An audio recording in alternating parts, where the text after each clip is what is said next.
Преди години имахме семейен бизнес, собствен ресторант за бързо хранене в град София, но фалирахме.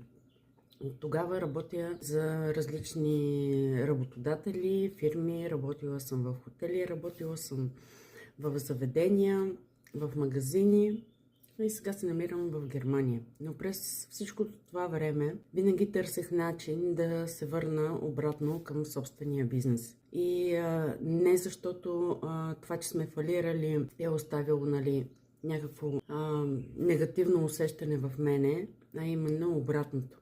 Защото исках свободата аз да си определям работното време, аз да си определям колко пари да изкарам, защото в крайна сметка, когато имаме собствен бизнес, ние изкарваме това, което работиме.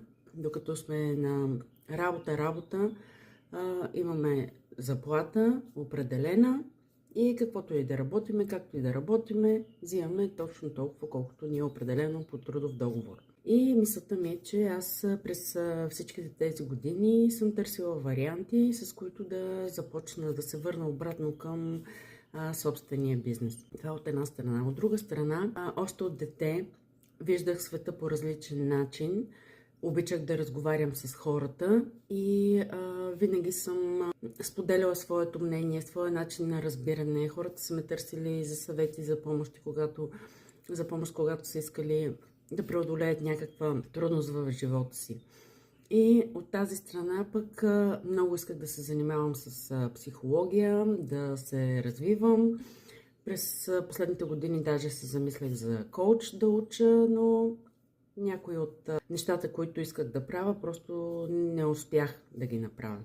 Докато преди известно време взех решение покрай един друг бизнес, с който се захванах пак, за да започна да работя за себе си, да създавам персонализирани подаръци. Влезнах в клуба на Тери Димитрова, АХА бизнес клуб, където като видях каква е организацията, като видях как се случват процесите, успях за един месец да си постигна всички свои цели и видях, че има възможност да се запиша и аз като ментор и влезнах в менторската програма. Така че сега в момента изпълних две свои мечти, две цели, към